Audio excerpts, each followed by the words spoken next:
Hello, everybody, and welcome to the Afternoon Tune. I'm your host, Josh, and with me is my special guest host today, Sage from the Rated M for Immaturity Twitch channel. How's it going there, Sage? Hey, doing great, man. Doing great. Happy to be here. Sage has joined me today to discuss some video game reviews he's going to be doing. We're also going to be doing Hunter, get back into that, reviewing that. I was gone for a bit. Now we're back on it again, reviewing the York Newtown City arc there. And then after that, we have one, two, three, just three more arcs after that. And then we'll be off of that. And then we'll probably go into either that HBO anime series that's on HBO Max, Ninja, what's it called? Ninja Kabuya, I think. Ninja Kabuya. We could do that, or we could do Berserk. Yeah, we could do either of those things there. We had another big new kind of summer season series just to end too recently, so that's an option as well. Which one was that? Is that Kaiju number 8? It seems like it's kind of the breakout hit of the like spring into Yes. summer. Yeah, I think I heard you mention that before. Yes, so it's something also we could do as well there. So yeah, we could do that after we do our review there of Hunter. So today, video game reviews we're going to be doing Final Fantasy 7 Rebirth, and we're also going to be doing the Alan Wake 2 DLC Night Springs. Sage is going to be giving his reviews for those two things. Also do some news, video game related, Elden Ring, Erdtree, DLC. It's too damn hard. Some people are saying. Get into that controversy there. There's a clip going around that's going viral, I guess you could say, on the internet there of a creator there, content creator, that's talked about Elden Ring and the DLC and situational disabilities there while playing the game. So that's been going around. If you can't stay for this stream, we do have a stream coming up Friday. I'm going to be giving with Nick and Dusk. We're going to be giving our reviews of Maxine, which is capping off the Ty West trilogy there. He did X and he did Pearl. So this is as of now, this is it. This is it of his little horror movie trilogy there. We're also going to be doing Despicable Me 4. I'm going to be doing a review for that. Sage, you look like a big Despicable Me guy. You seem like you're into Despicable Me. I'm not. You're not a Despicable Me guy. No, I'm not a big fan of those sponges or whatever those are. I'm still not entirely The sure. Minions. Yeah. They make a lot of money. A lot of people love the kids go They do. crazy over these fucking Minions. Yeah, Multi-billion dollar franchise. yeah, it's one of those I never really understood the appeal of, but hey, you know what? They make people happy, so Yeah, I've never seen a Despicable Me movie in my life. Never seen any of them. Never seen the Minions movie. So it's just one of those things I have missed out on. There, never seen it. But yeah. seen So the first one, and that's it. you've seen the first one, okay? Well, you're more, way more than me. I've never even seen the first one. But I think Illumination, right, does Despicable Me. Yeah, So that's their big cash cow. Sony, right? Yeah. That's Sony's animation Uh, studio. yeah, I think so, and that's their big cash cow. Because like all the animation studios usually have like, okay, this is what really helped them become the big animation studio. Like DreamWorks has Kung Fu Panda, and they have uh, How to What, Train Your Shrek? Shrek, How to Train Your Dragon. Like that's their big, like, hey, this helped us, become the big studio there. What's another big animation? Who does Boss Baby? That's I think that's DreamWorks too. Is that Actually, DreamWorks? Okay. I want to say it is. Yeah, that is DreamWorks. Yeah, Boss Baby. Yeah, Boss Baby made a lot of money. That's one of those things. Like I think that Yeah, I didn't get franchise that. made $1 billion too. Yeah, good old Boss Baby there. But Pixar, of course, everybody knows the Pixar classics, the Disney classics that obviously helped. Right. That Toy Story is obviously a big one there that helped it. But with yeah, How quickly do you think Illumination is just like tosses the Minions aside if they keep getting Nintendo contracts though? true. They could just go like, oh well, But I mean, Minions is theirs though. That's their original thing, True. and they sell a lot of merch. I know a lot of people, dress up as the Minions, and I even went to the theater when I went to go see Maxine, and I saw all the kids had the little Minion things The theater workers had dressed up as little minions and shit. They had the little things on. So By yeah, the time they get that second Mario movie out, I guarantee there's going to be like Minions Mario crossovers or something happening. yeah, oh yeah. They'll find a way to combine it all there. But yeah, I mean, yeah, video games that seems like a big thing. They want to do like what Super Smash Bros. Right? They said like is that the Yeah, plan? which I don't know how that. I mean, like Mario already, I feel like you're really having to stretch and come up with a plot for it to have one. I really don't know what you do with, with the Smash Bros. Movie. And some of Mm. those Nintendo properties work as a narrative, right? I mean, I think Metroid works, Zelda works, Mario even works to a certain extent, but I mean, that game is just like literally throwing your action figures in like a pile on the floor and having them fight. I don't know what you do Isn't to there shrink a narrative. a story to Super Smash? Like, don't they try to do like a little bit of a story or something? Like, Well, there's a loose. So in two of the games, there's kind of a loose story. The was it the third one on the Wii? And it's got cutscenes and stuff, but it's also silent. Nobody talks, and it's so incredibly basic. It's just a excuse to have levels for you to play through and then see a cutscene at the end. And then the last game had like a kind of RPG board game kind of story mode going on, which had even less of an actual narrative going on in it than that previous one. So I mean, unless they want to make like a you know gesturing based kind of silent film thing, which is kind of all we've ever seen. I'm just not sure how you actually make sense of all this stuff colliding with each other and then mm, have it be good or coherent. mm. Well, who cares? It's about that money, man. All these IPs is about that Yeah, money coming together, man. Dollar signs. that's That's what it's all about. true. So yeah, yeah, that's what we got there. So we're gonna be doing reviews of those things there. Maxine, Despicable Me 4, and we're gonna be doing a review for Beverly Hills Cop, Axel F, which I'm hearing good things about. I'm gonna watch that tonight. It's on Netflix. The Eddie Murphy returning as Axel Foley. Have you ever seen Beverly Hills Cop? I've seen the original. Okay, yeah, we did a review of it. Actually, it's 40th year anniversary. Wow, Beverly is it that old? All Yeah, right. so I think Beverly Hills Cop came out in 1984, 1983. So it's like, yeah, 41-year anniversary there of Wow. yeah, it's been a long time, man, since, yeah, he's wearing that sportsman, Letterman's jacket there, Eddie Murphy, so it's been a minute there. So we're gonna be doing a review of that. Saturday, I might do a stream there with Hunter for the Real Pineapple Podcast. We might do best of the year so far. My list will be pretty short. I only got 2 movies on my list. Hunter, he Oh says he's wow. got 10, so, um he's got a much longer list than I, so we're gonna be giving maybe our best of so far this year. Have you seen many movies this year? Not really. I think the only things I've gone to the theater to see have been Dune and Furiosa. Okay, yeah, that's one of my favorite movies of the year so far, Dune 2. Which Dune 2 just got surpassed for highest grossing movie of the year by Inside Out 2. Inside Out 2 is now the first $1 billion movie of the year. So you have that. I probably imagine Deadpool and Wolverine will probably be the other $1 billion movie of the year. I think that's what the studio's hoping for. But I yeah, think if it's good, word of mouth will bring it to that. If it follows the trend of some of the other Marvel stuff, and then maybe it falls a little flat, I could see it not quite doing what they hope for. well, Marvel's got a little bit of a streak going. I mean, hey, X-Men 97 was pretty good. People Sure. really loved that. That was really awesome. People were very surprised by that. I was all in on it. And this is the only Marvel movie coming out this year, so people won't get overloaded with Marvel movies. It's not like 5 or 4 coming out this year. This is it. This is the only one coming out this year. So, you do have that going for it, that you don't feel like you're overloaded with all these superhero movies going on. Speaking of superhero movies, there's a lot of set photos that have been coming out Mm. from the Superman film right now. The James Gunn Superman film. I think it's called Superman. What is it? Legacy. Legacy. Superman Legacy. Have you been looking at a lot of the set photos for Superman Legacy? I have actually, and I think I'm already kind of. I think I might maybe understand what the big point that James Gunn is going for with this narrative. But I mean, I'm jumping to some conclusions based on very little. But I feel like you can kind of start to see what he's going for if you're familiar with some of the comics here, at least that I'm seeing.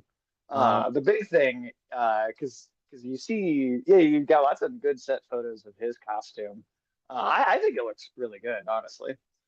People right now talking about Hot Girl and Guy Gardner. There are set photos of them. I'm trying to see those set photos right now. Yeah, Elizabella Marcet is going to be Hawk.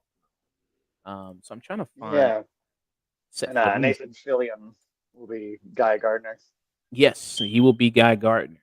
Um, He was my personal fan casting for Green Lantern for the last like 20 years. So you can bet that I'm really happy with that decision.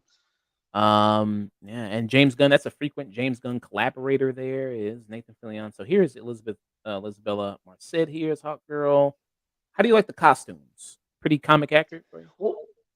Well, so there for Mr. Terrific is like dead on. His really looks like they just nailed the way his looks. Green Lantern and the Hawk Girl, theirs are a little different looking from what I would expect, but this is what's interesting is so for all three of them, Mr. Terrific, Hawk Girl, and Green Lantern, you're seeing the Maxwell Lord tech logo on their suits. And there was a comic called Justice League International that had the Maxwell Lord character funding the Justice League organization and kind of making it very corporate. And so that's where I start to see maybe a little bit of what James Gunn is maybe going for story wise here. It feels like we're going to have a bunch of characters with kind of corporate branded uniforms that are superheroes, but also maybe are a little tied up in this bureaucracy and kind of corporate. I'm sure it won't be like what the boys does and how vile that can get, but and having Superman come in with a costume his mom made and maybe inspire other heroes to put the corporate uh just the corporate capture of superheroes aside a little bit, which if I could be just wildly speculating way off of what's actually happening, but I think if that is accurate, that's a really cool idea because I feel like that's kind of how people feel about superhero movies Mm, generally is that they feel corporate. They feel like there's so many, they're so mass produced. There's so many that are very similar to each other. They can feel repetitive. So for their first movie and for a Superman movie, a movie that should be about inspiring, for it to be that in Superman inspires a moving away from the corporate way of doing superheroics, that to me feels like a perfect first kind of first thing to start off on, I think. yeah, and hello, Ulysses. How's it going there? BFG there. He said, wasn't Maxwell Lord the Trump allegory villain from Wonder Woman 1984? He was, played by Pedro He was. Pascal. Yeah, Um, not totally the way the character comes off in the comics, but that was an adaptation of Maxwell Lord. yeah. So here's a little bit of a closer look there. So it's like um, keeping a little bit of the Latino origins there, Hawk Girl, because another time she was Latina was in the Justice League animated series there, played by a Latina voice actress. So they're keeping, I guess, a little bit of that there from that. But Hawk Girl is supposed to be, I think, in the comics. I mean, they've had different stories for her. She's supposed to be Egyptian, right? Or Yeah, well, the main thing is that yeah, her and Hawkman are they're ancient Egyptians and they reincarnate. So in theory, they you could have totally different actors, totally different looking actors play different incarnations of them if you wanted to. Um, I honestly think it's a little bit like the way something like that Cloud Atlas movie feels. Like some of the really good Hawk mythology comics have a okay. bit of that to them, where you're seeing different versions of their lives. Some versions they're not even in love with each other, and they like completely go their separate ways. Other versions they come together, and there's it's one of the weirder sets of mythology within the comic book worlds, at least like the mainstream Marvel DC comic books. It's one I've always wanted to see them get right, and I don't feel like they have yet. So I'm hoping this is the time. Yeah. I want to be this guy in the blue costume. I want to have that job, whatever he's doing. So I don't know for sure, but I think that might be Metamorpho. Mm, okay. 'Cause, his whole body is like shape shifts into like different, like he could basically turn his body into like any sort of material, like restructure the whole thing. And it's got a weird looking design where it's like every quadrant of his body is like a different color, like a different texture. And I'm forgetting the actor's name, but he had a big role in the show Barry. Yeah, That he's playing that character. yeah, very good. If anybody's ever seen Barry, that actor is fantastic. There, and the character Metamorpha, Anthony Kerrigan Yes, that's is him. going to show up there, and Metamorpha was also in. People might remember he was in Justice League the animated series. Also, he was Yep, very yep. good, good in that. I think this is who is this? This isn't Vandal Savage, is it? No, this is someone else. I forget who Yeah, the villain was. But yeah. yeah, I think I recognize that character though. I think he's going to be in the Superman Legacy film as well. Actually, I think that's yeah, another like evil billionaire scientist character. yeah. So he can change the body all types of different shapes, sizes. He can change himself into smoke, gas, just all types of different elements there. Yeah, very Yeah, he's a powerful. cool. He's an interesting one. So Yeah, I like James Gunn's going for characters that we haven't really seen before. I mean, not that DC's put that many characters out overall, but he just like that he's going for things that are just a little more unconventional, a little less like immediately what you think of as the mainstream well-known characters. yeah. Uh, yeah. Hopefully, we don't get to see. I don't know. I don't know. Maybe Batman will come up. Maybe. In I a kind of hope he doesn't come up in this one. yeah, I just let's sit Batman out for this one. He's just in so much stuff already. I love yeah. Batman, but Did you give some spotlight to some other characters. did you like the Batman Cape Crusader trailer? Did you like that? Yeah, I think it looks awesome. I'm really digging the feel. I mean, it feels like the '90s animated series, but just with a just more of that golden age uh, kind of time period sensibility to it. All the character designs have that more old school look. I think this looks awesome. Yeah. I think you're right. I think that's a good theory you have about Superman Legacy. Kind of this turn on there. I mean, Superman kind of coming out, and did they say how long he would have been? I think they say he's been Superman for about a year or so in Is the that movie. okay? Yeah, I didn't remember, but I knew it was at least it was like a he'd been Superman for a bit, but not a super long time. Kind of similar to the Robert Pattinson Batman, where How he's do you like like his he's not. Clark? We're not seeing the origin, but Yeah. How do you like his, I think it looks good. I mean, to be honest, I look back on Henry Cavill's Clark Kent, Brandon Routh's Clark Kent, and I feel like even Tom Welling, to be honest, all of those versions of Clark Kent to me, none of them quite ever have been able to do what Christopher Reeves did, which is the glasses aren't his disguise. His disguise is like a whole other personality. He's hunched over, he's sheepish, he doesn't really stand up for himself as much. Um, I felt like yeah, like Henry Cavill Clark Kent to me, that's the one where I'm like, all right, I don't believe that people wouldn't recognize him. But whereas, if you go back to the Christopher Reeves version, I think I totally buy how someone would not think that. Well, Brandon Routh actually is that one's better than the Henry Cavill one, I think. But even still, I think no one's quite been able to capture that just complete personality change. There's that scene in the original Superman where Lois like figures it out and she shoots the blank gun at him, and he just is everything about his body language just completely changes, and it's like you can see him turning into a different person when it happens, and that's we'll see how the performance is, but just based on that set photo, I feel like this new Superman is closer to achieving that sort of believability with the dual personality thing. okay, and you're referencing this scene right here. Don't be crazy. Yeah, What? just like a switch flips. And Christopher Reeves, his son, apparently will be in Superman Legacy. Cool, cool. I Will think Reeves. he had a brief appearance in was it in Man of Steel? I thought too, didn't he? Really? Okay, I didn't know that. I could be wrong, but I thought he had like a small. Maybe it was Justice League, but I thought he had a small appearance in one of the Snyderverse films. Mm, okay. But yeah, he's also an actor, Will Reeves there. Yeah, and he will make a little bit of an appearance there in Superman Legacy. Superman Legacy is coming out 2025.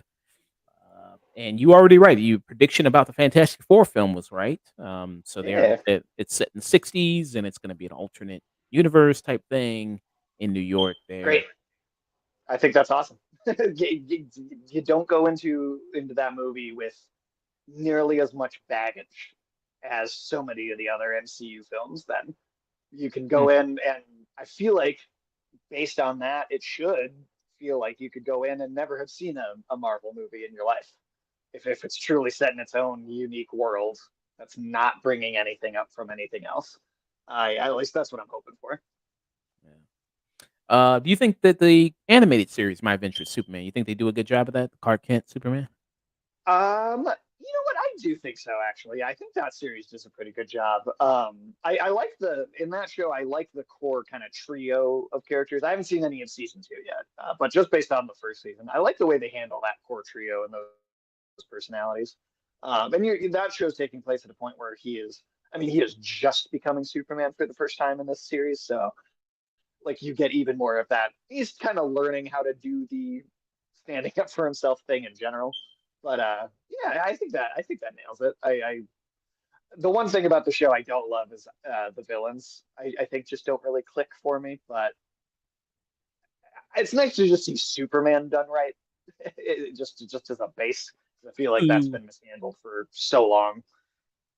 You think the villains have too much of the same origin story? They're too like high tech, or you don't like the changes they I made? think Yeah, I mean, I think you can do that with some characters. Like, why not throw a weird kind of tech-based version of a character or two in there? It just felt like they did it for all of them. And then I ended up feeling like, at least in the first season, like every villain kind of had the same basic origin story. We're just doing it over and over again. I think the only one I ended up liking really was the Mixia Spitlick, which kind of felt like a Dragon Ball Z elf kind of thing. Mm, okay. I haven't seen season 2 yet. I plan on watching it, doing it. I know Supergirl got is in season 2. Okay. They even do like a Dragon Ball Z callback, made her Android. Is it Android 17 or is it Android 18? I think it's Android 18. Right? But that's the blonde. Oh, excuse me, the blonde lady. Yeah. I think it's Um, 18. Yeah. yes. It's 18. Good old aunt who's married to Krillin. There in it as well. Yeah. Yeah. Yeah. So yeah, they even do an homage to that with Supergirl. They have her dressed like Android 18. There, they have her do that. Nice. In the first season, they had that brief moment in the Mixia Spitlick episode where he opens a weapons vault, and it's just a wall of weapons, and a bunch of them are all anime references. I mean, most prominently, the Dragon Slayer sword from Berserk is just right out on display. Let me see if I can find that. Take a look at There's that. probably quite a few references in there that I didn't even realize just because I haven't seen maybe as much anime as some people, but I recognize the Dragon Slayer anywhere I see it. Yeah. Yeah, I like it. I think it's My Adventure with Superman is a good show. I don't know if it's as good as Superman the animated series, but it's good. I don't think it is. I think it's good. I do like it. I genuinely do, but I don't think it quite. Again, I mean, I think it's a matter of it comes down to the villains. I think the Superman the animated series is still my favorite kind of rendition of most of Superman's rogues gallery. I mean, Malcolm McDowell as Metallo and Clancy Brown's Lex Luthor. Even the version of Toyman that's in that cartoon, I think, is better than even pretty much any Toyman I've ever read in the comics. Because that character, I think, is often either too silly or the only way they can come up with to make Toyman threatening is to make him like sexual assaulter, basically.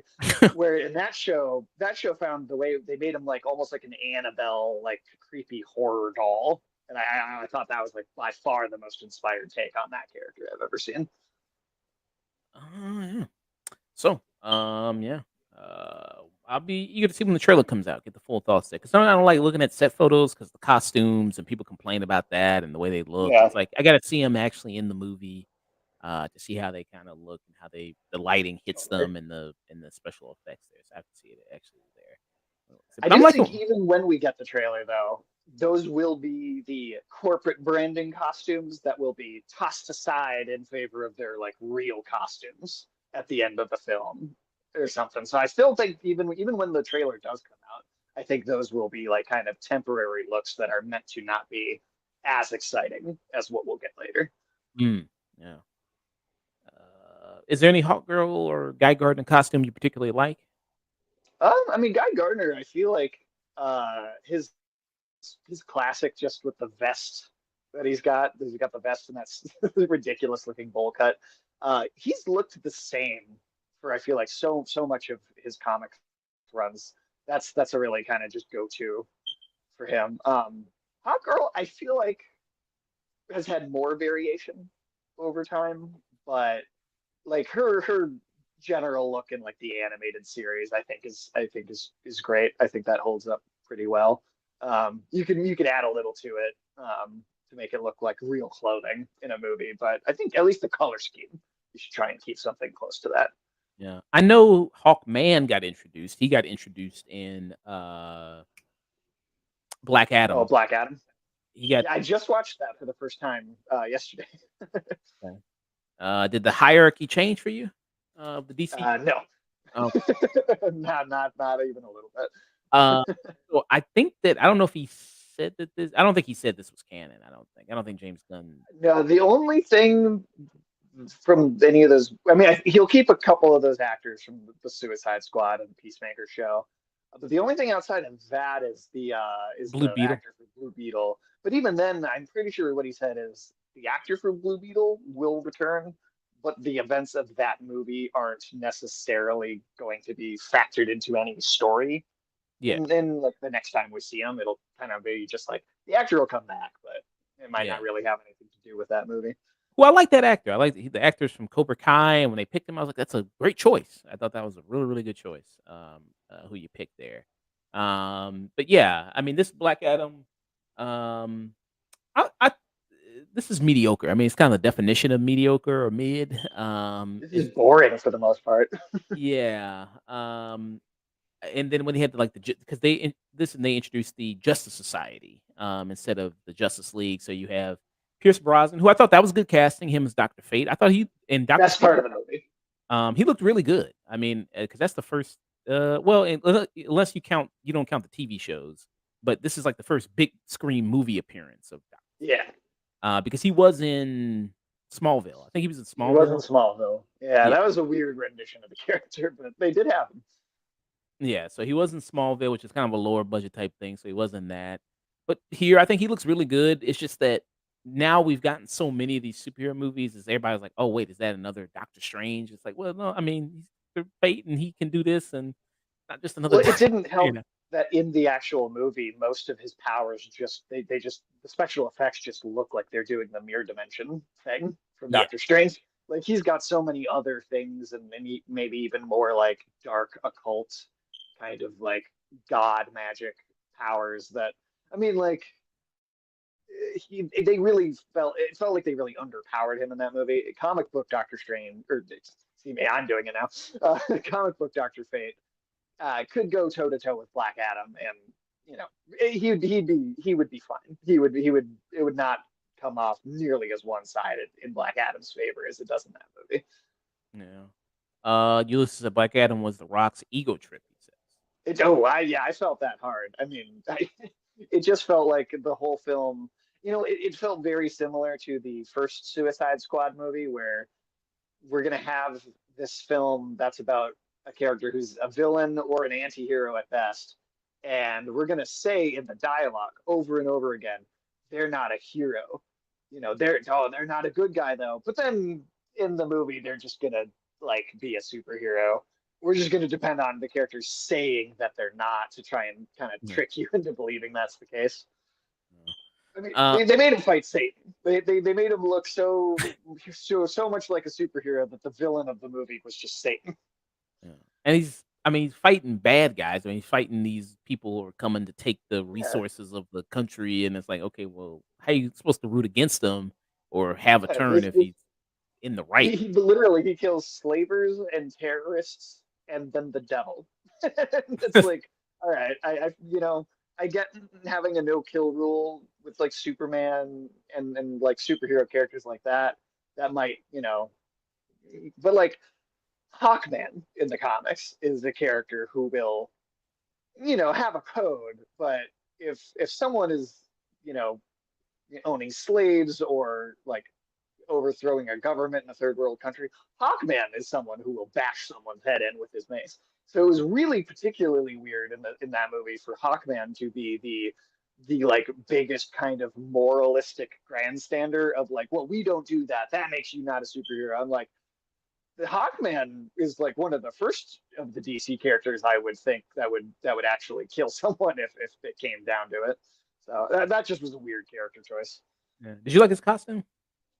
I thought it was kind of one of those things where I felt like they didn't really get a lot of the color of his. Like I guess you have the red and the gold, but there's no like green in there, which I would like to see. And just because there was that in like the kind of late 2000s, a lot of PS3, Xbox 360 video games had like a yellow filter over the graphics, and Hmm. so many games had that.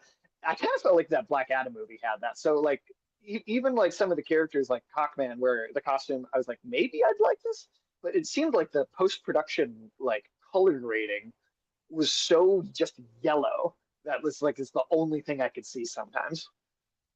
Yeah. And I like this actor who played Hawkman. I liked Aldous Hodge who plays him. I think he's really good, and I want to see him be in more bigger things. I would look to see him be utilized more if they do bring that character back. And something better than Black Adam. But yeah, so I would like to see him kind of come back in something there. I have seen that actor in other things where I've liked him a lot. So I definitely would not blame any of that character's depiction in that movie on him. I think it's all the script. Yeah. It's just a weird. Yeah. Yeah.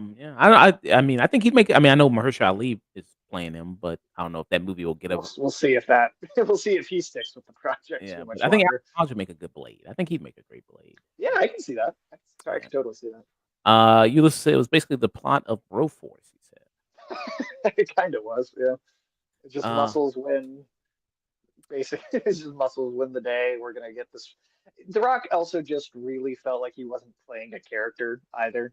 He was just kind of The he was Rock. just kind of playing his own brand. Yeah. Yeah. But he's hopefully. I mean, he's going to be stepping out of that with the Safdie brothers film, so he's going to be, really Yeah, stepping. hopefully, yeah. I hope he does something awesome. I don't think it's necessarily the case that he doesn't have it in him.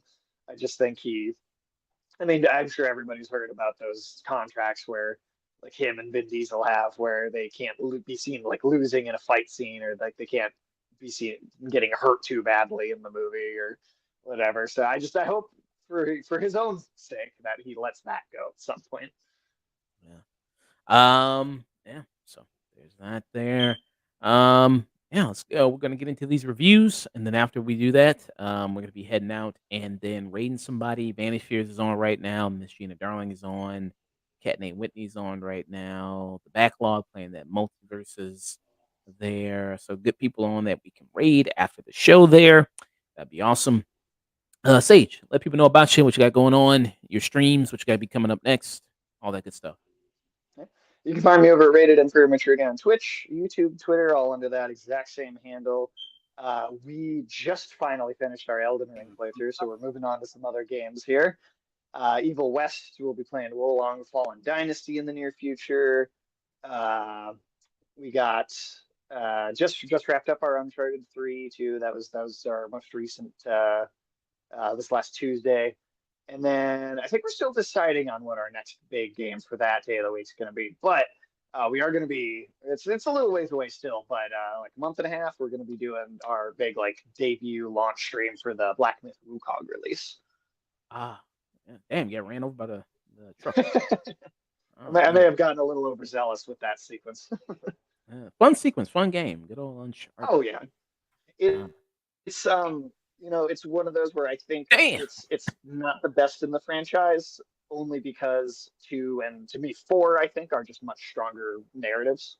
But it's still a very good game. I think it just suffers a little bit from we came up with set pieces before we came up with the story, and we're Mm, like, gotta get those set pieces in here somehow. yeah, yeah. Yeah, I think out of all the Uncharted games, 2 is one of my favorites of all time. video game. Yeah, I think that's the best of the franchise. Yeah, 2 is really the best for me. And speaking about, Nathan Fillion, since he's gonna be Guy Gardner, he was a long time people really wanted him to be Nathan Drake for the longest of He time. would have been great. He did Uh, do that short kind of fan film that was pretty good. I thought. yeah, I did see that fan film, and yeah, I mean, he looks, exactly like it Nathan Drake, when you see him, and then when you actually see him do the movements, it's like, "Oh, yeah, he's kinda old now," It's like when he like, Yeah, I mean, you could just have Nathan Drake be old if in a movie too. I mean, there's nothing saying. Well, you know what? The movie they did wasn't an adaptation of any of the games either. They did just kind of make something up. So there's no saying that they couldn't make just hey he's old. Here's a movie where he's old. Why not? yeah. How old is Nathan Fillion? 50 something? I think yeah, I think he's early 50s or maybe just right on the edge of turning 50. Yeah, he's 53. 53. 53. Okay, yeah. Yeah. It makes you wonder how long he's going to want to play Guy Gardner for. Yeah. How'd you like the choice for Sully? Because in this, it's what's his actor's name? He was in Avatar. Is it Stephen Lang? Yes, Stephen Lang. Yeah. Yeah, How'd I you think like? that's a much better choice than Mark Wahlberg. But then again, a cantaloupe with a mustache would be a better choice than Mark Wahlberg. Yeah, good old Marky Mark. You don't like Marky Mark as Sully I there? think Mark Wahlberg is a great actor if you specifically cast him as someone who's from Boston and also like really angry. Outside of that, I don't have a ton of. Uh, I just don't. I mean, Sully just doesn't fit at all. You know who would have been a great casting choice would have been Bruce Campbell. Yeah. I mean, he's basically that character in Burn Notice. He's Sully there. There you go. But yeah. Well, Mark Wahlberg was cast as Nathan Drake originally, I think, right? And it's just the contract was there, and the movie was in development hell for so long that by the time they ended up making it, yeah, he couldn't play Nathan Drake, so they had to include him somehow. So Sully it was. Yeah. So he even does the move from the video game. Yeah, the kick there. He does. Yeah, he does that there. It's a Yeah. fan film, but it's it's far better than the 200 however many $1 million film that we did get. Yeah. I don't know who did this fan film. I don't know who did it. Um, mm. But I mean, usually this. I mean, sometimes it does work because isn't that what happened with Ryan Reynolds' Deadpool? That was like a fan thing at first, or was Well, it a? no, he was officially cast as Deadpool in the X-Men Origins Wolverine movie, and then they made that like test footage at Fox to Okay. do the movie, and then it's never been confirmed who did it, but it seems pretty likely that Ryan Reynolds himself leaked that onto the internet to try and get people to push Fox to greenlight the project. But somebody leaked that to try and get that movie made. Yeah, which really worked. It worked, and they did Deadpool, and the first Deadpool was a massive success. And I'm not too big of the second Deadpool. I don't think second Deadpool's as good. It's not terrible, but I don't think it's as good as the first. If there's one silver lining of that X-Men Origins Wolverine film, which I personally still think is the worst film, X-Men related thing Fox ever produced, it's that it did cast Ryan Reynolds and give us the opportunity for this to get made later. Yeah. Yeah. So you do have. I don't know how long Ryan Reynolds is going to play Deadpool, but we'll see. I don't know how long he's going because he's Yeah, I also in his mean, 50s. Too. yeah. I mean, you could do a lot with stunt doubles. I mean, he seems like one of those actors, kind of like Carl Urban playing Dredd, where it seems like he's happy to have the mask on and not necessarily put his face front and center all the time. Yeah. Like sometimes you get masks being worn very little in superhero movies because you want top billing for the actor, but he seems happy to. So I feel like with Deadpool, you could probably get him playing that for a lot longer than maybe some of those other roles because you could put a body double or stunt actor in there and have him do the voiceover most of the time if you really had to. True. He's 47. Ryan Reynolds is 47 years old. Okay. Yeah. So it's true. I mean, you could put a stunt guy. It's mostly just his voice. It's just his voice is kind of doing it. So he could play it for a little bit longer if he so chooses to.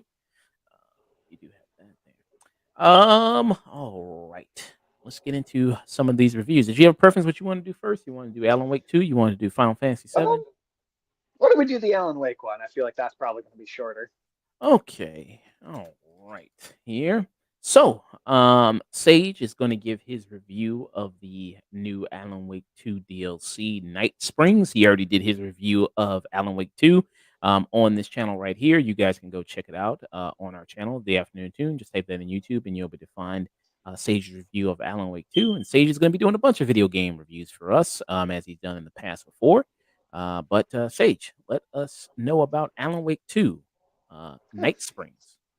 So this is one of those very short but sweet expansions. You know, playing this for the first time probably didn't take me more than like 2.5 hours. At like even that might be stretching it a little bit. But this is Night Springs, which is a kind of Twilight Zone parody that exists in the world of these different Remedy games. And in the first game, you could come across these TVs and you'd watch these little short, like live action black and white, maybe like 5 to 10 minute long little short film things. And here, this has been integrated into the base game, and you can play it separately. So you can go to the menu, pick any of these 3 episodes, or if you're playing the game from scratch, you'll come across a TV.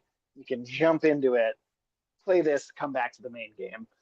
But it is a anthology, right? Fictional anthology within the world itself, and these are framed as drafts of escape attempt stories that Alan has tried in the time in between the two games. So one of them is his like obsessive fangirl that lives in the small town, and it's kind of like her fan fiction of her being this like savior of her favorite author.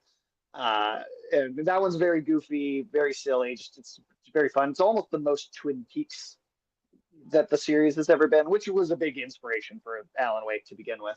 The second episode is it's kind of like a rough parody of the events of Control. You play as the character from Control in the second episode, actually, and it's kind of like a loose parody mirroring the events of that game. Again, it's something it's very fun. There's not too many implications. You know, these games are one of those things where there's so much lore and layers and connections between all these things that you could put, you know, one of those registering conspiracy maps trying to understand what's going on. But this is much more laid back and fun for the most part. The third part, though, that one hits a little different. One of Remedy's games that they came out in, I want to say, like April 2016, it was called Quantum Break. And that one is something that Remedy does not fully retain the rights to. That is a Microsoft-owned IP. But Remedy has kind of cleverly gotten around that with these, you know, and they won't say this outright for legal reasons, but these characters are very clearly kind of alternate takes on characters from that game. We have Sean Ashmore here. He played a character named Jack Joyce in Quantum Break. And then in Alan Wake 2, shows up as, you know, Tim Breaker about a game that was about breaking time. And then here in this DLC, you're playing as like another variation of him named Sean Ashmore, who gets sucked into the Alan. It's very weird. It's very meta. This one really kind of feels like a sequel in some ways to Quantum Break, and that's the one I want to say the least about, just because for spoiler reasons, it's got the most fun surprises and just like, wow, I really didn't expect them to take this far. Um, but it really just kind of feels like Remedy is at the top of their game. It's a very short expansion, but I wouldn't have had it any other way. The only unfortunate thing here, really, and it's not even a criticism because this was so out of their control. But it looked like there was meant to be 2 more episodes to this little anthology, and both of them would have heavily featured James McCaffrey, the voice of Max Payne, who played, you know, again, not Max Payne exactly, but kind of a alternate Max Payne within these games. And if at the end of this expansion, there's a little in memoriam to him with some of the dialogue that they did record before he passed. So it's also got a nice little tribute to kind of one of those great video game actors. As far as DLC goes, this is a peak for me. I would say I wouldn't go all the way to the highest rating because it is short. But I think what's there is fantastic. You're getting great stuff out of this. It's very fun. You have your kind of Twilight Zone style narrator here too, which is a character that's in the base game as well. Very much a kind of alternate take on the Lance Reddick character from Quantum Break as well. But yeah, I don't really have a lot of complaints here. The gameplay style feels a little different. It feels much more action heavy as opposed to the survival horror feel that the main game does. But if you played anything like Resident Evil, like the Resident Evil 2, 3, 4 remakes, you're going to feel pretty familiar with the way this feels. It's the same thing as the base game, more or less. Hmm. Okay.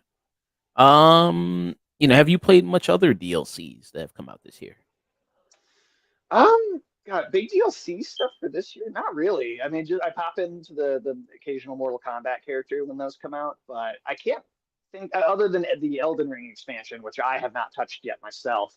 But I know one of our co-hosts on my channel is a good ways into it already. That's kind of all I can really think of, honestly.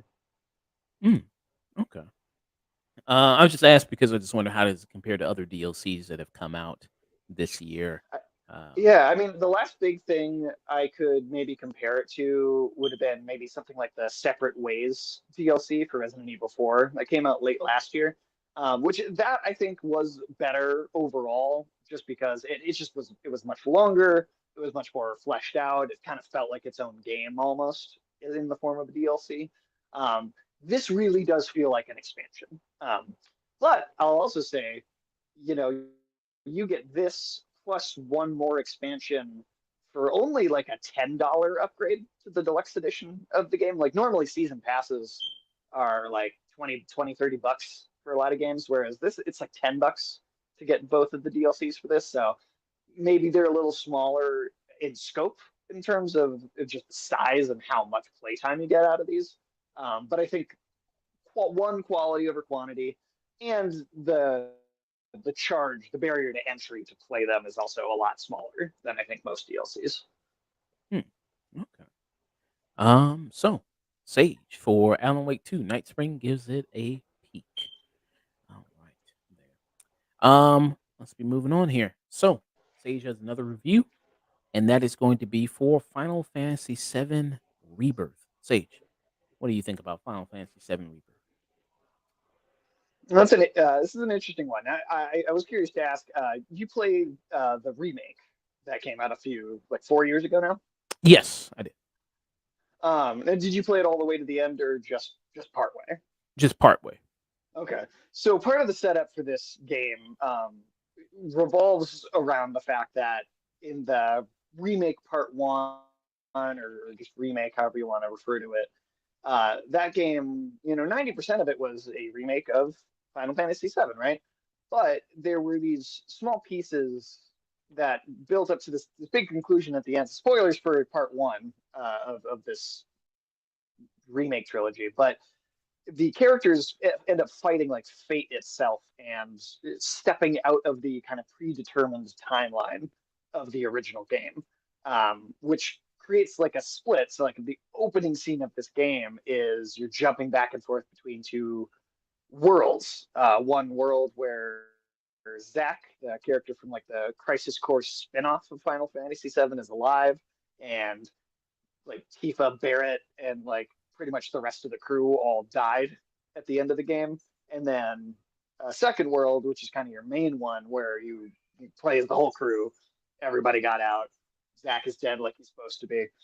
And you jump back and forth between these two different worlds, slowly at first, and then over the course of the story, you really start to get into what's going on with these multiple kind of layers of reality.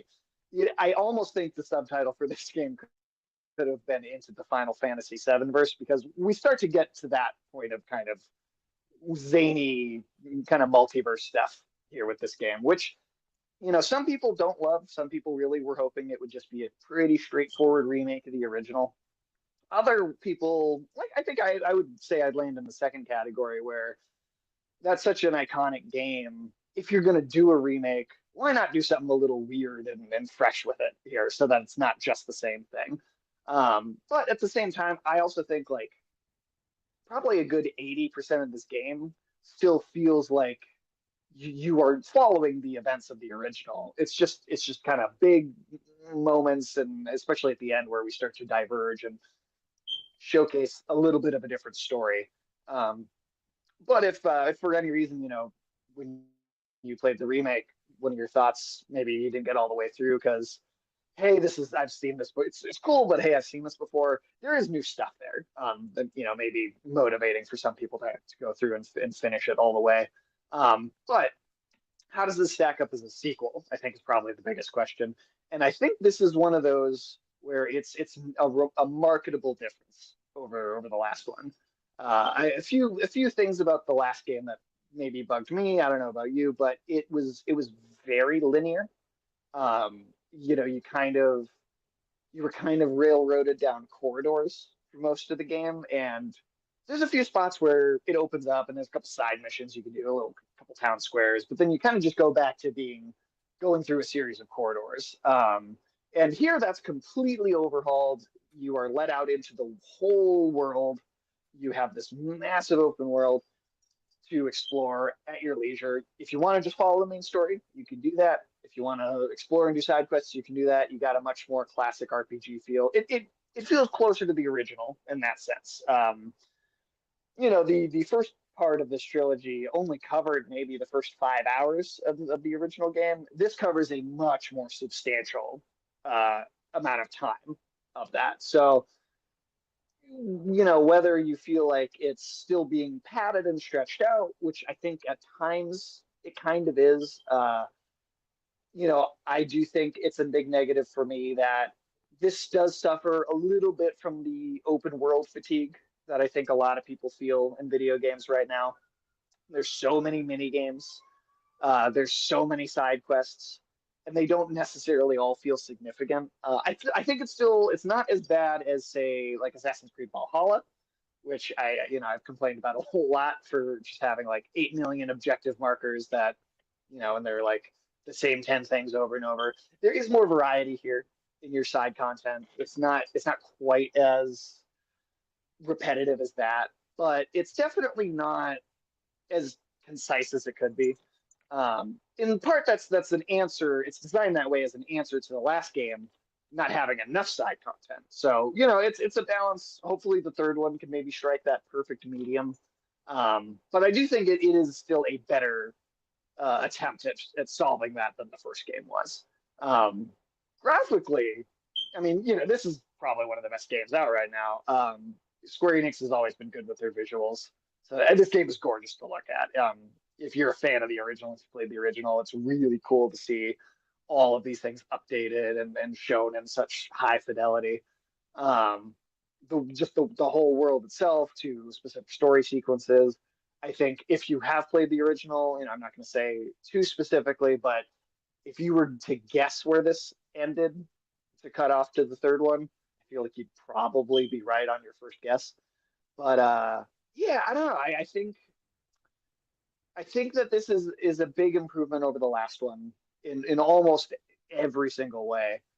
I just wish that maybe it wasn't 100 hours long to do everything because I started to feel the length by the end of it. As much as I think that the majority of this works, I did start to feel the length.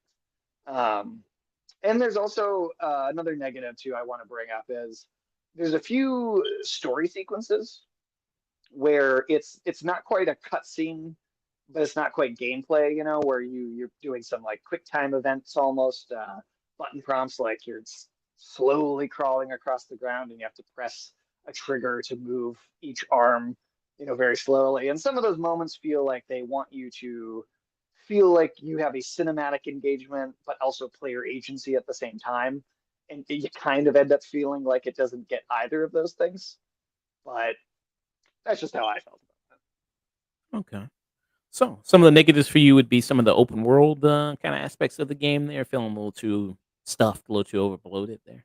it. Yeah, I think there's just so much of it. I mean, I also think, there's something to be said for this game probably is meant to be played for most people over the course of a much greater length of time than I played it. Whereas I sat down, I really tried to play this pretty quickly and try and work through it all pretty fast.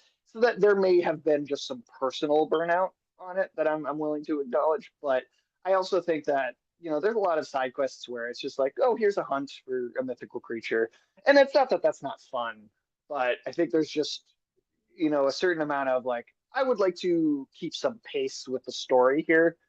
Especially, there's a lot of games where it feels like there's kind of a crunch for time and like, hey, we're on this quest and we got to get here quickly because the world's going to end.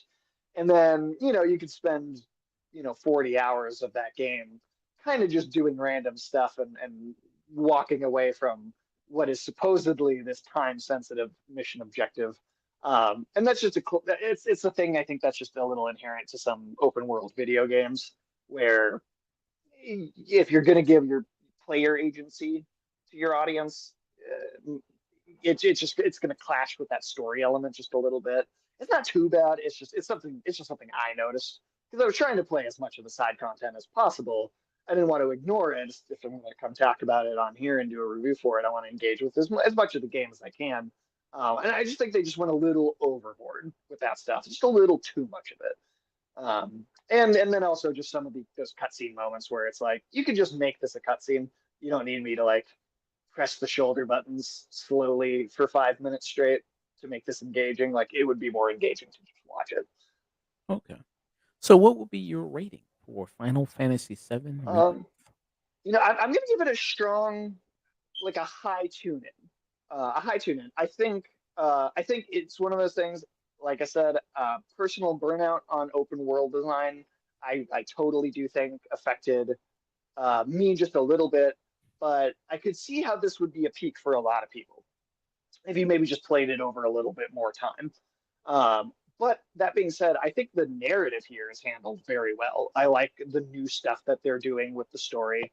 I think that the kind of it's not just a remake; it's kind of a sequel element to it. That worked really well for me. I thought that's some of the best parts of the game, honestly, is when they went off script from the original.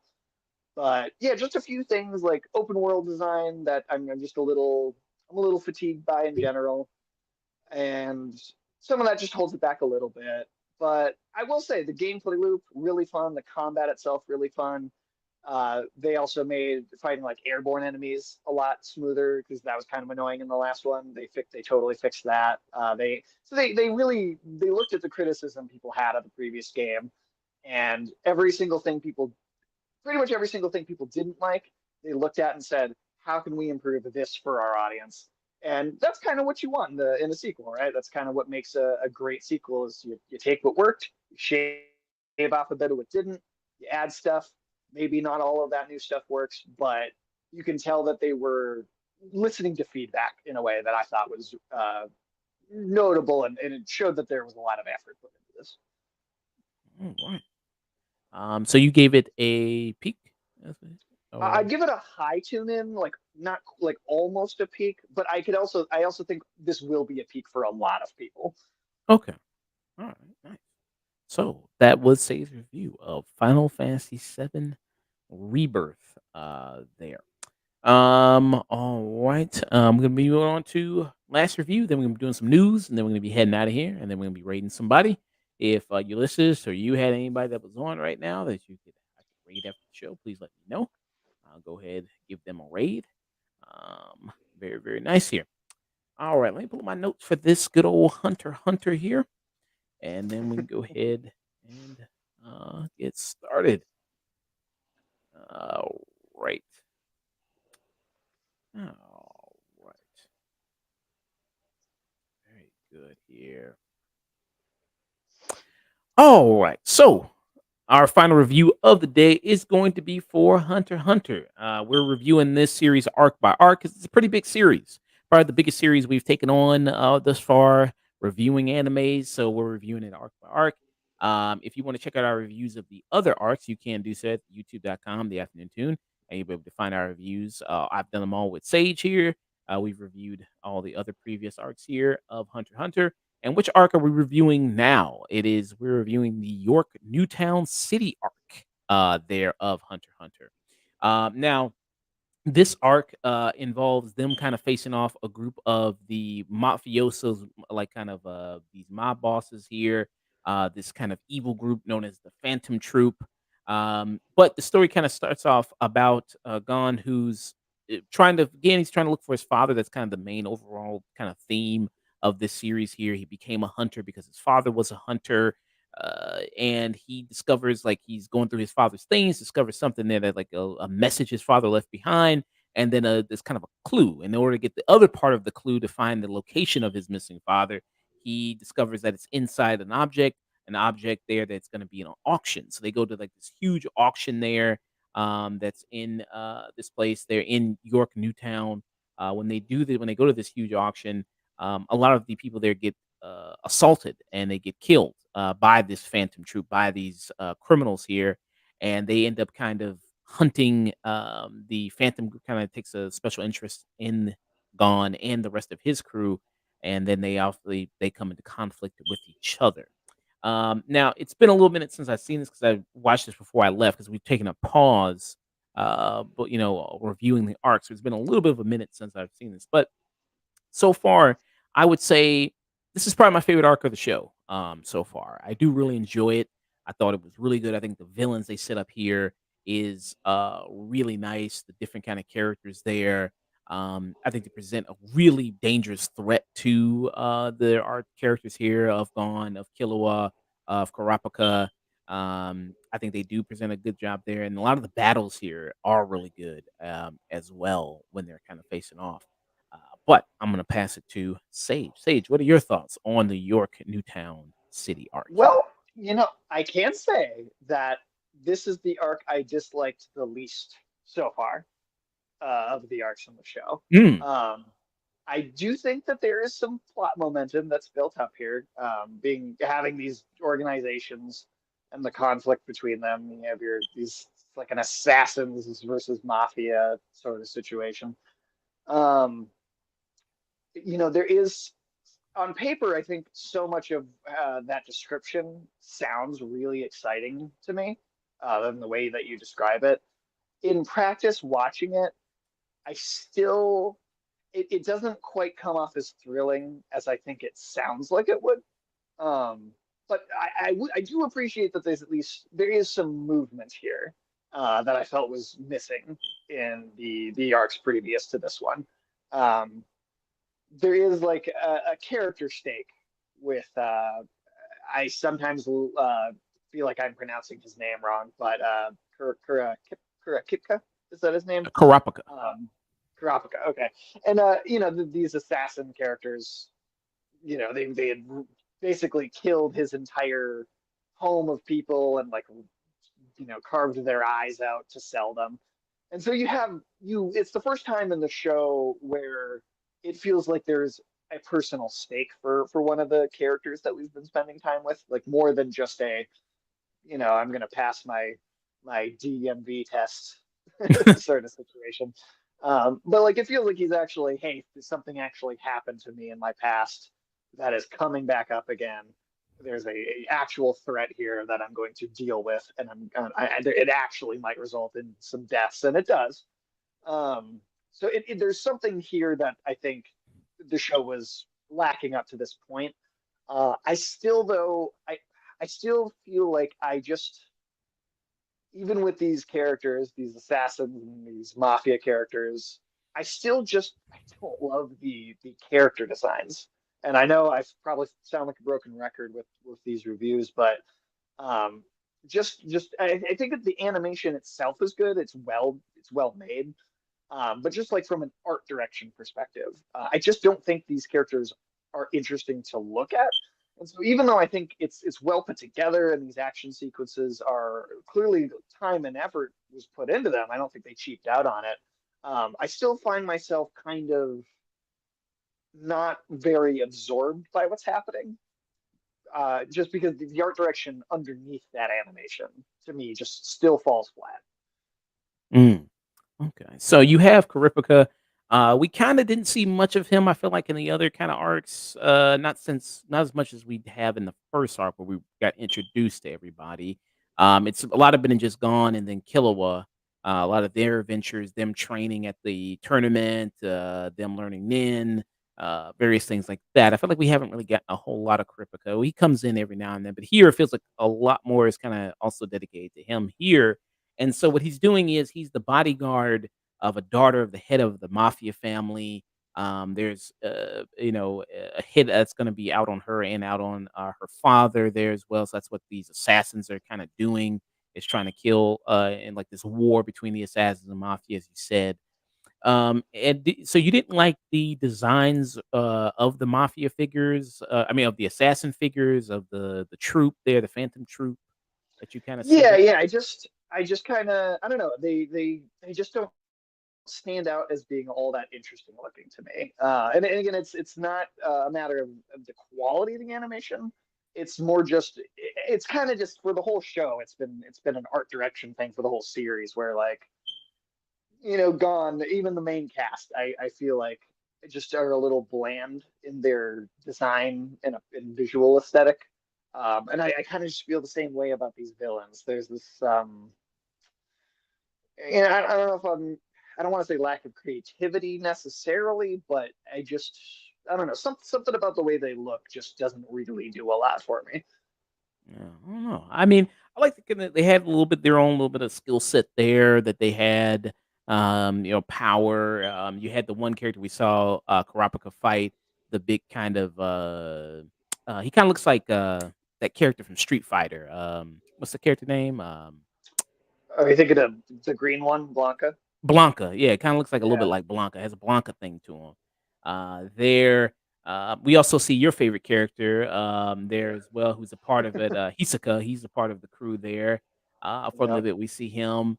We also see a character we saw in when they were in the first arc where they were trying to get their hunter's license, the family member of Killua, he's also a part of the, Phantom Troop as we see there. So, some of them have their own kinda unique kinda thing there about them and usually there.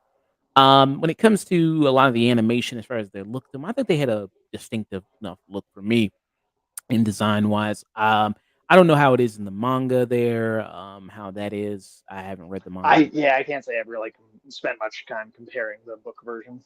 Okay, so maybe the animation there, because I know when we talked about Claymore, the artwork in Claymore is way more interesting, I feel like, in the manga than it is actually in the show. Oh, vastly better in the manga for that one. Yeah, so, could be a different thing there with that. But yeah, I mean, so I feel like there's a lot happening here in this arc.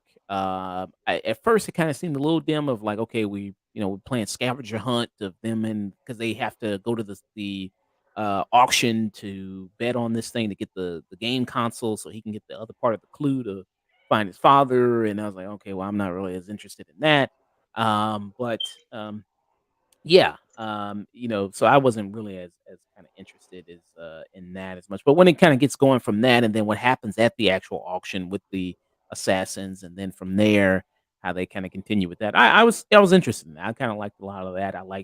I thought the head figure of it, Lucifer figure, very dangerous. I thought he's very dangerous, very mysterious type character, there with the did you find, at least I know you didn't like the animation of the game, but did you like the personalities of some of the members there? He was the one you're talking about here. I think he was probably the most interesting. I felt like there was a bit of personality to him, but I kind of the rest of the group I didn't really click too much with. But he at least had some interesting some of the kind of fortune telling scenes between him and is it the daughter that Kurapika is or I know I'm saying his name wrong, but the Kurapika? daughter that he's supposed to be a bodyguard for. That kind of the whole fortune telling of like his death and some of that's kind of cool. Um, but also you can't forget the whole eBay training arc that's built into the beginning of this too. They felt the need to spend a whole episode explaining like the intricate details of how the eBay auction engine works.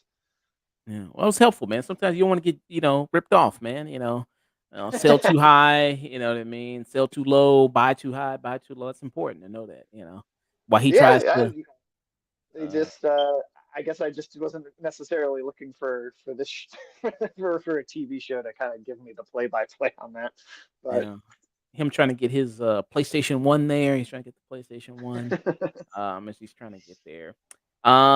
Yeah, and you do see, not to say Gone and Killua, you do see them, and they end up getting captured by the Phantom Troop there, and they're constantly always trying to meet more stronger foes. Obviously that's going to build their strength and their power. Facing off against a lot more kind of more powerful foes there. What did you think about the role of Gone and Killua in this arc there? I mean, I really found them their whole part pretty forgettable. As with the other part, I think the only part of this that I found to have that more more momentum filled engagement was Kurapika. Really, and he had that personal Karippa, theme. you mean? I sorry, I really that one I'm having a hard time with that one. But I felt like his connection to the villains, having a history with them, and there being I just felt like there was something tangible there with his character that for me, Gon and Killua I just still don't feel that. I felt it a little bit with the arc with Killua's family that we talked about in the last review, but I still just don't really feel like I have a big reason to be invested in what these characters are actually doing. Um, and I would have this arc having that with that one character is to me that is makes it the best arc so far. But I still feel like with the actual protagonist of the series, I still just don't feel that kind of connection with him. Mm. Okay. Was the best person to you in this arc, was it Karipika? 'Cause I think so. Yeah, I felt like he had a really definable goal that was relatable, that came from uh, history that was established with these villains, something that was foreshadowed and hinted at happening a little earlier on. I think we could have got to this faster, mind you, but yeah, to me that there was character development there. It was maybe that character out of them expresses like a little bit of a dark side too, maybe, which I think the show also to me sometimes it feels like it has a hard time balancing its tone, where it will get really violent at times, which clashes with that kind of power friendship anime feel that I think so much of it has. And in some ways, you'd think that seems like a nice thing because it's like, oh, it's unexpectedly darker than you'd think it would be. Um, but for me, it kind of just makes it feel like two different shows, and it doesn't quite gel together into one thing. Um, and similarly, something that we talked about, I think in the first review that we did, it continues to have that element with the world itself, where we go from like this kind of very fantasy realm in the nature setting to all right, we're going to sit on our computer and look at eBay for half an hour and then go to a New York type. I don't know, the not that you can't have these different kinds of settings within one world, but I feel like the way that we transition between these different locations just I still just have a hard time kind of getting a feel for what this world is supposed to be like still. yeah. Uh, I guess I can kinda see that a little bit there. Um, just as far as I guess some of the way they do kinda balance things, because the stuff with the Phantom Troop, I think, is pretty violent. I think some of the stuff that they kinda do there.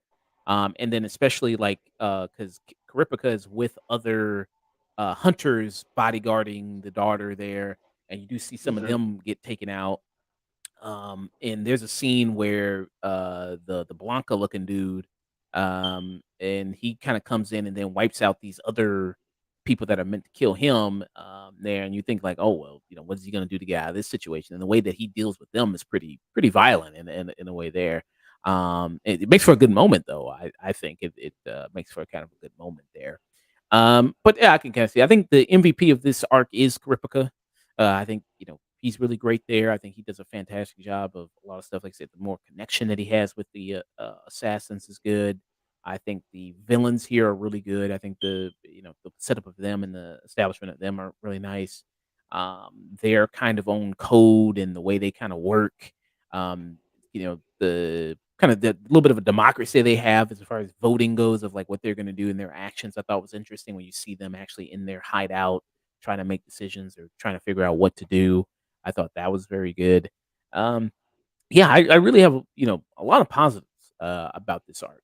So far for me, I mean, arc-wise with this show, so I liked this arc, and I don't think there's been an outright terrible arc. I think the first arc was good, the Hunter exam arc. I thought, also the Heavens Arena arc is just mostly a training arc there. I think that's just mostly a training arc there for that one, and then the Zoldyck family stuff was that was fine. I mean, you learn about Killua and like his special skills and everything like that, the power of friendship and all that good stuff with that one. But I think this one is my favorite one so far, and kind of what it done there. Um, yeah, and like I said, yeah, the very personal connection for Ripiko was I thought very interesting to kind of watch. And this was 22 episodes. The length of this arc. The next one will be a little bit shorter. It'll be the Green Island arc, which is 17 episodes. That's Yeah, that one.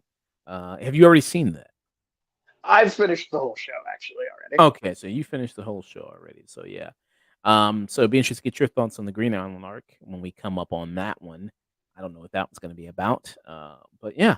So I think this is a lot of positives, man. I I had a good time watching this one. I don't think it was it had a little bit of a slow start, but when the kind of things got going, um, I think that it did really well. What rating would you give this arc anyway? I mean, I'm not going to give it a skip at this time, like I did with the last two.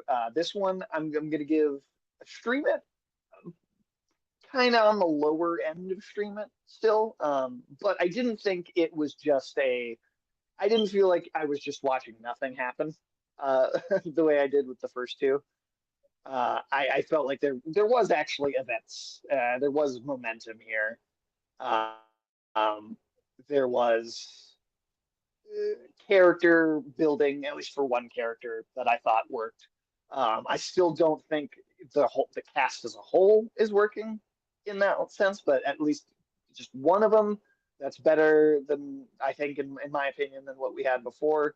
So it is building on itself at least in that sense. I do think, like I said, I think there's a tonal whiplash for me where like it'll get violent here, and I find that in those moments isolated, it can be make for an interesting moment, or a more enjoyable moment. But I also think it comes across as an unearned escalation of the tone, where the transition between the bright, happy-go-lucky to this dark, more violent element of it, just like it's like how did we get from one to the other? It doesn't. It just I don't know. That transition doesn't quite feel earned for me. Like wacky like this, But like he's using Luigi Mansion. He's using the vacuum from Luigi's Mansion.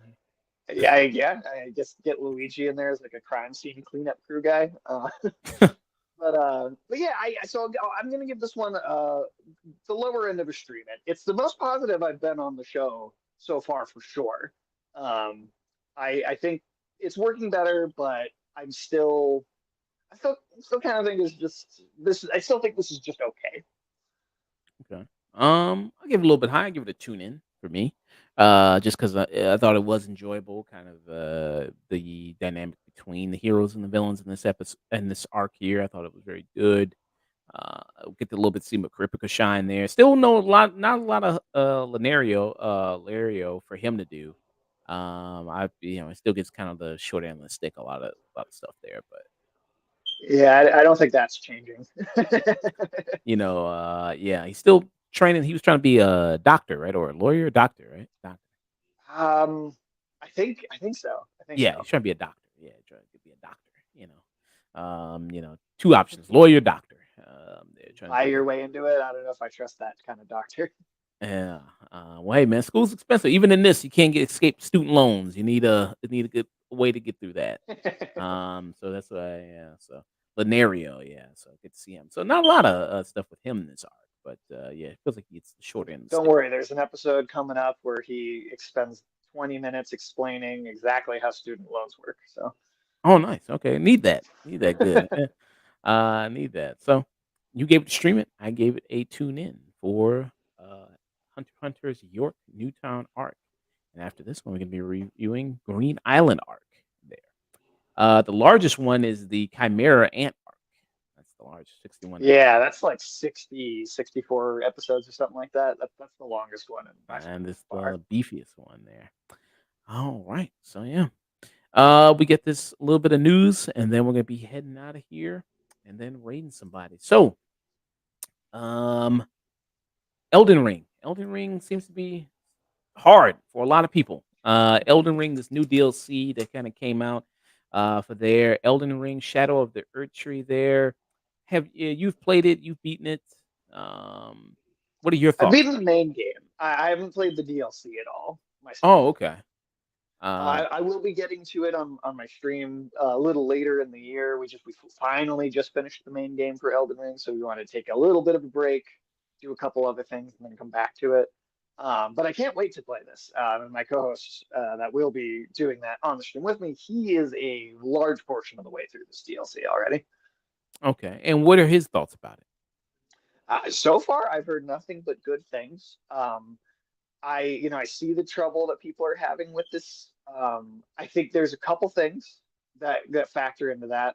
One is that these games require a lot of exploration, and there's a lot of tools you can find that make the game easier for you. I've listened to some stuff about this game already, and there's a particular item that just kind of a power scaling effect specifically for this DLC that doesn't affect your character or your level in the base game. It's specifically an upgrade system dedicated to the DLC, and it seems like a lot of people are not finding that item or maybe ignoring it, and so that they're kind of making it harder on themselves to a certain degree by not engaging with all of the tools the game is giving you to make it easier. Those things are there for a reason. If you're having a hard time, the game has a ways of making it not quite so brutal. And then, I think another element to this is just that Elden Ring is the first one of these Souls born from software games to go anywhere close to as mainstream as this has. Mm, I think before Elden Ring, all these other games, Dark Souls, Bloodborne, Sekiro, Demon Souls, these games have all been somewhat niche. They have not been mainstream, like selling at the top of the chart games. And usually these games I think have been harder than Elden Ring. I think Elden Ring is actually overall it has tough moments. There's a couple of bosses in particular that are very difficult in the base game, but the majority of Elden Ring I think is a lot easier than most of the others. And I think this DLC seems to be a little closer to the rest of their catalog of games in terms of difficulty. And in the past, the DLC for Dark Souls 1 or 2 or Bloodborne is often the hardest part of even those games. And so I think there's a clash here of the more mainstream success player base that Elden Ring has garnered, hitting up against the wall of this is kind of what From Software has always done. They just made one game a little easier one time, and now people are kind of seeing the more brutal side of what most of their games feel like. mm, okay. Well, do you think the increased popularity of Elden Ring is because of you have a lot of these streamers, very big streamers playing the Elden Ring there, your Kai I think Snacks, so. I Asmongold's, think that's definitely a huge part of it. I also think it's just a matter of because take Dark Souls, any of their other games as an example. Those games have exploration, and you can find lots of shortcuts and side areas and secret pathways. But they are a little more linear. Like they have like a maze-like structure to them, but there's more of a path. So as a game developer, you guide the player around this path, and you kind of make every boss and every enemy you design it so that you know kind of how powerful the player is going to be when they come up against each thing. But with Elden Ring, it's this massive open world game. So by necessity, you have to make more of it easier because it's built into the design that you're supposed to be able to choose at least a few different directions you want to go at any given time. You're not, there's no, I have to go to this place first. You're supposed to be able to explore a lot more to your heart's content. And so I think that necessitates a little more easygoing game design. And I think that is a big part of the mainstream success as well. It's just this game is easier. it's big and it's open world. And then I also think that streamers playing it, that has just become so much more of a thing. That wasn't nearly That's become an industry in and of itself in the way that like was just not that much of a thing when the first Dark Souls came out. But yeah, I think there's a few factors that have contributed to that. Mm. Well, a content creator getting some recent hot water, I guess, for talking about the game, talking about the difficulty of the game. There, so this is clip been going around, even though it's a short clip, it's only 26 seconds, but there's a longer form there. If you go watch her video, and she also responded in the replies here, also, and we're going to talk about those. So this is the clip that's kind of making everybody a little bit hot here, and I'm gonna play it now here. Is concerned.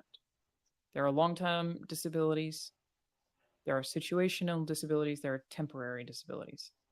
It counts as a disability where a video game like Elden Ring is concerned if you have a kid. You have a 2-year-old, you're trying to play Elden Ring, you can't pause. That is a situational disability that you have, where the game not having the option for you to be able to pause, for example, is a hindrance for your particular disability a situation is concerned. So that's what she said there. So a very short clip there. And then this is Alana Pierce. Alana Pierce done a lot of things in the video game industry. She was part of the development team for God of War Ragnarok. She's a video game writer. She was part of the developer for Santa Monica Studio there. She's also a video game journalist. She worked with IGN for quite a bit of time there as well. So she's got very much in-depth knowledge of the video game industry, the inner workings of the video game industry, both inside and outside of it. And situational disability is a very much a video game, industry kind of term. There, from my understanding, that is used a lot there. She said in response, because it's the person who took the video says Elden Ring. He says in a sarcastic kind of quote here, Elden Ring needs to be easier because I have kids. Do you think she's the type of chick to park in a handicap zone because she thinks having kids is a disability? And then she replied with, I don't, I just do a lot of work in the accessibility space, and this is brought up as an example all the time. Then she also put, I don't have a kid. I'm not asking it to cater to me personally. Um, and then she says, yes, I'm the one making the drama. She put a dead kind of emoji there. What do you think about just what she said there? I mean, I don't think there's anything really wrong with what she said. I mean, like you just mentioned, that's a term that's been around a long time in like actual video game development. I think it's just a thing where people haven't heard that term thrown around, and so they hear it and they hear the word disability and they go, wait, what? They don't quite understand what that means. And I think it's a bit of a gross misinterpretation to say she's saying that Elden Ring needs to be easier because I mean she's saying she wishes it had a pause button because not everybody's able to sit down and have no distractions. That seems like that's all she was really saying. Um, to counter what she's saying, I think the reason a game like Elden Ring doesn't have a pause button is because of online functionality. I think it's a lot less to do with the game trying to be difficult or anything. I think it's just a matter of there's online elements to the game where people can invade your world, you can invade other people's world.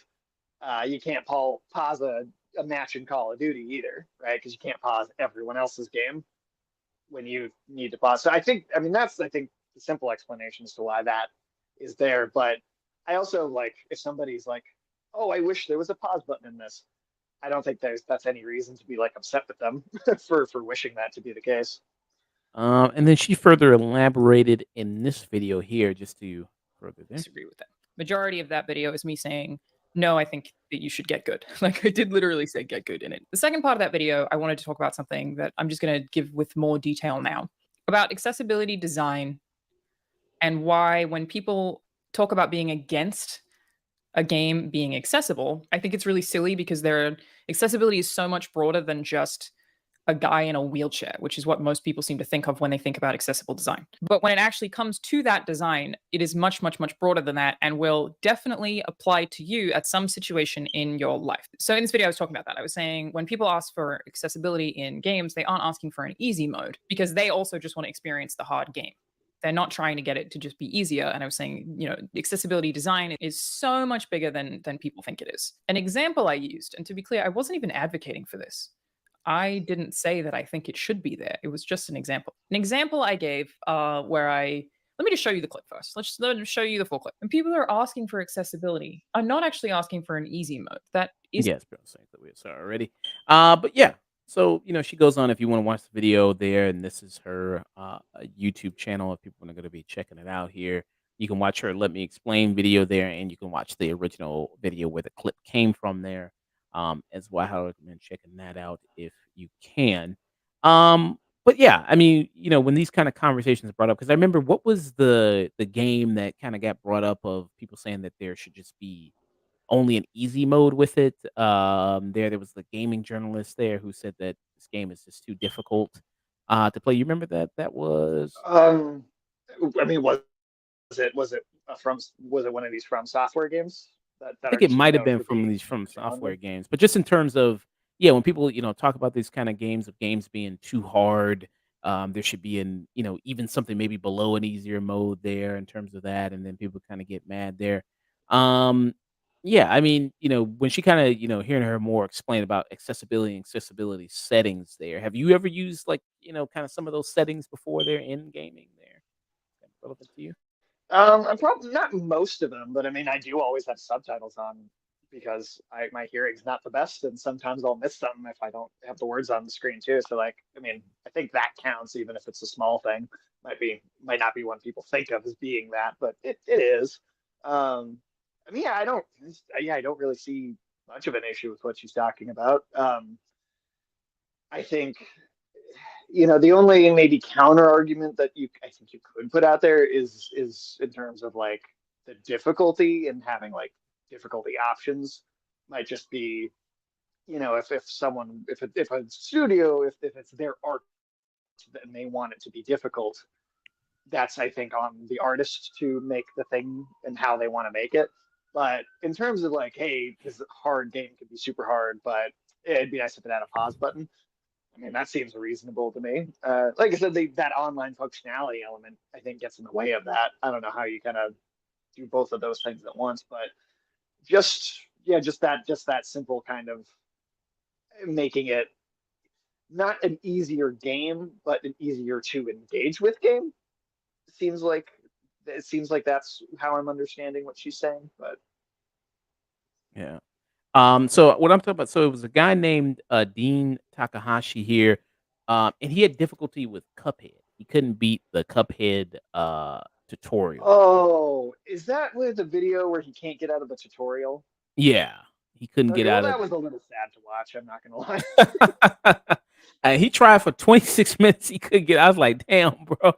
Um, Yeah, I think that might just be someone that's just. I mean, that seems like you just don't even know your way around a video game controller. and I mean, he's a gaming journalist, so I mean, presumably played other games before. Well, so maybe I think there's a thing though with a lot of game journalists are people who got a degree in journalism and then just are going to get a job in journalism, and that's what's available, and that they're not necessarily a fan of video games. I mean, I've listened to some game journalists that are like hardcore gamers, and they're not putting anyone down when they talk about these things. But there's one, I forget who it was, but there's one guy in particular who said that like a big event like Summer Games Fest, and was talking, he's at the table with all the other people that are invited to be there and to write articles. And there was like one person at the table that was like, it feels kind of weird because I don't know what anyone's talking about. I just like needed a job in journalism. So you said like those people exist where they're not necessarily video game fans. It's just, I mean, I don't know. Come on, look at that video. The instructions and the buttons are on screen with like entire descriptions under what button you're supposed to press. That one is a pretty. That's like the example in the other direction where it's like, all right, come on, we can't just make these things infinitely easier. Like, it'd be one thing if he got to the boss and thought that was hard, but this is just a tutorial where he can read what he's supposed to do right on. I don't know, but I don't feel bad making fun of this guy. Yeah. Well, I mean, he did say so. This is the article he did right, but he said, "Hey, this is." I mean, he put it online. Hey, this is 26 minutes of shameful gameplay here, and he was laughing about it. He said, "Go ahead and laugh at my If expense he's got a there." good sense of humor about it, that's great. Yeah. So he did say that there, but yeah, I mean the tutorial, like, come on, man, I It's like, cannot get past the tutorial, man. Like, I understand the if boss. The you bosses are hard, yeah, like but if you have like like an accessibility setting that is reasonable, right? Like if somebody maybe their vision's not the best and they have a hard time reading those instructions, having that like talk to text thing, which a lot of games have, that's an accessibility feature that I'm like, well, that makes sense. That makes the game easier to engage with because that can tell you what the instructions are if you can't read them for yourself. But that's not the same thing as making the game easier, right? Like that's just making it easier to understand what the game's asking you to do to engage with it. Um, I've seen that video before and I've read that article before, and that guy didn't have like a vision based disability like that. He just seemed to not be able to read what even though he could read. So I don't know what was happening there. yeah. And then here's another article here that discusses game journalists, difficulty in gameplay and the accessibility of Sekiro: Shadows Die Twice. Of that. So you do have that there. But yeah, I mean, like you said, I mean, some of these, I mean, people think about when they talk about accessibility settings. I mean, like she mentioned in the video, some people think about just one thing here as far as disabilities go. But if you do have somebody who has maybe bad hearing or bad vision or maybe somewhat, bad motor controls, you can say that in fighting games, there's options to, simplify some of the combos there to do in fighting games. Mhm. Doesn't necessarily make you a better fighting game player because even somebody who is good at the game is still probably going to beat the person who, even who does the simplified combos there that you have. So I think that's one thing that you brought up, and she brought up that are very good there as far as expanding that. And again, this is optional, right? You don't have to use any of Mhm. the settings if you don't want to use any of the settings. And then even the guy who created Elden Ring said that I use every option available to make the game easier. Yeah. You know what I mean? He said that, so it's not like he's trying to do this, on super hard mode, super difficulty mode as well.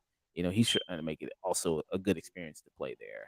Do you think a game it can be designed in a way that is so difficult for the player that it doesn't even come to being fun? You think that that's the case there? An example of that? Silver Surfer for the Super Nintendo, considered maybe the most difficult game of all time, is about an inch of space on the screen. At any given moment, you can be without dying. It is ridiculous. It's badly designed.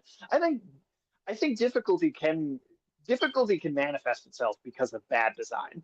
100% that happens. Sometimes things just don't work the way they do or the way that they're supposed to. Sometimes they're just not always good at making a game, and sometimes difficulty totally comes from that. I think to take from software games as an example, I think the thing about them is that they're designed in a way that is, yes, very difficult, but they're always well designed, even when they're very brutal. And I do think, hey, things being able to be played by as many people as possible, I think it's a good thing. Um, I definitely do. I think the like I said, vision, hearing, those kinds of accessibility settings. But at the same time, I also think like if like Sekiro is an example, that game, there's a few ways you can make stuff easier. But like most of the Souls style games, you can kind of change your weapon, power yourself up, upgrade things, come back, try stuff, use different methods. Sekiro is a special example because it's just like there's kind of one way to do this: get good or stop playing it. And I think, well, yeah, that can be off-putting, and that means that game's not going to be for everybody. I think it's also okay if stuff isn't for everybody sometimes too. If an artist makes a piece of art that's just very niche and is very about being one particular way, I don't think that necessarily has to be made accessible to literally everybody. There's a balance there because you don't want to intentionally alienate people either, but sometimes it's just a piece of art is going to be better if it's true to itself too. And if that makes its audience smaller, then so be it. You know, there's a lot of kind of niche films out there where maybe they're too maybe a horror movie is too scary for a certain number of people, and that's going to cut the size of its audience down. But you don't go in, edit the movie to have a not scary version for those people to watch either, you know? So I think there's a balance. You know, I think there's good accessibility settings, but I think sometimes people complain in a way where I think like they don't have a disability that they need help figuring something out with. They just don't want to put effort in, and they just want it to be really easy. And there are games that are like that too. It's not like those things don't exist or those experiences aren't there if you want to go find them. I don't know, it's there's a delicate balance, I think. I Yeah. think it's just a matter of it's a case by case thing, and you know, again, I think it's okay if not every piece of art is made for a universal broad experience that everybody can is going to love. I think that's just not how art works, you know. Yeah. And then you have, people like this who, this woman who plays Elden Ring with her mind. She uses brain waves to, play the game. And she beat the hardest boss, I think, in Elden Ring just using that. That's interesting. What device is this that she's doing this with? Like how Um, it's here, like a commercially available product. I guess we could play a little bit of the video here, I guess, there. You Do you wanna give it a try? start. You think? Do I have to plug something into my brain, or is it just a headset? Yeah, it's the Elon Musk, it's the, microchip he's putting in people Because there. I'm not doing that. And explain what this is, I what don't want to it end up like is those monsters. usually, because it doesn't usually look like this. And I think that's where a lot of the confusion is coming from. There's lots of different kinds of EEG, and technology Oh, has advanced EEG, that's what so it's called. far. Okay, EE interesting. EEG. I wonder how much EEG money scanner uh, sounds expensive. sounds expensive, yeah, let's see. Uh, okay, it says, yeah, it can range from $200 to over 3,000 depending on the number of Wow. Okay. factors, including insurance, coverage, location, and type of EEG. Hmm. Okay. So I don't know what the one she's using, how much that costs there. But yeah, so can have that. Ulysses said, "I'm bad at video games, and the solution in that Cuphead is painfully obvious." Yeah, yeah. Like, say, I mean, yeah, even someone that, you know, Ulysses is self-professed not the best at games, still looks at something like that and is like, all right, come on, man. Like, this is a little sad. Yeah. But you do see all these, different people uploading like, man, Elden Ring too hard. This DLC is way too difficult. You do see a lot of that kind of videos, people talking about that. But yeah, I mean, seems like I don't know. I mean, seems like kind of a nothing burger. Why people that upset there about that? What she said there. I don't really kind of get it there that much. I think people just feel the need to be mad about something. I think in most controversies, that's really where it's coming from. Sometimes somebody really does something messed up and it's worth addressing, but I feel like 9 times out of 10, it's just people are getting mad because of a misinterpretation, or they're just unfamiliar with something, so they don't understand what's being said. Yeah. I think that's all that's happening here. And then here's a little bit. We're gonna close out a little bit of some more stuff she said, and we're gonna close out. Design. There is permanent, which is the thing that I think most people think of when they think of the word disabled. Person who has one arm, somebody who is blind. Let me pull this up, literally just give you a direct example. This is from Microsoft Design Toolkit, and I'm sourcing them because they are the company that most of you will know the This is name of. kind Maybe of basically kind of a little bit of what you said. That you have different kind of things here. People who see, you know what I mean. Different kind of issues like maybe somebody ear infection, deaf. So deaf, somebody who is deaf and still wanting to play the game. Obviously, you need subtitles for those people who are deaf there because they can I'm hear. halfway to that, you so find examples of this all over the place in this space. So we have permanent on this side, which is, for example, someone has a permanent disability, someone with one arm, someone who is blind, someone who's deaf, or someone who is nonverbal. Then there are temporary disabilities, which is like if you broke your arm, you broke your wrist, you have an ear infection. Then there are situational disabilities. This is example that's used here as new parent, a driver who is distracted, a bartender. I can explain the bartender one because people are confused about that as well. And I'm confused about the distracted driver. Why would you be playing video like distracted driver? What's that mean? Like, yeah, I don't. Yeah, are people playing? I mean, people do love to get on their phones while they're driving, so and they have been starting to put bigger and bigger games on mobile. So maybe people are sitting playing Resident Evil while they're driving their car. Like bartender, like I mean, I think more is the distracted driver. What's that mean? Hold on. Heavy accent. People Yeah, are also I'm reacting not to the heavy clear. accent one. So let me explain what the situational disabilities mean here. Maybe an app can't understand your voice because you have a heavy accent. That is considered a situational disability. You are disabled. You are unable. You cannot proceed through whatever software or whatever task you are trying to complete because of something that is situational to you. And it is situational also to the context of that game. Like the situational here means having a heavy accent is not considered a disability in layman's terms. You would not be called disabled all over the world. None of these things are like, if you have a heavy accent, you're disabled. It's not that. It's just the situational disability in terms of design is that you are disabled from using the interface in the way that a user should be able to because of your situational disability. That's the term. The bartender example here is referring to a really loud environment. So if you are somewhere loud, they could also use music festival, but they're just using someone who functionally regularly works in a certain environment. So if they're in a loud environment and they can't hear a particular thing on whatever app, whatever interface that they are trying to use, the accessible design would aim to alleviate that situational disability. It's not saying bartenders are disabled in the way that the public associates the term disabled. I feel like distracted driver is pretty obvious. The new parent one, the example I don't that think so. Yeah, I was like, I get okay. So if this is okay, so this is a Microsoft design toolkit, right? That she's pulling up Okay. here, and Yeah, then so it seems like it's relating to other things other than just video games. It seems like there. sure. So, yeah, I guess Maybe so. that's in reference to like, yeah, I'm still having a little trouble piecing that together exactly. So I guess let me see. What would be distracted driver, um, situational awareness there.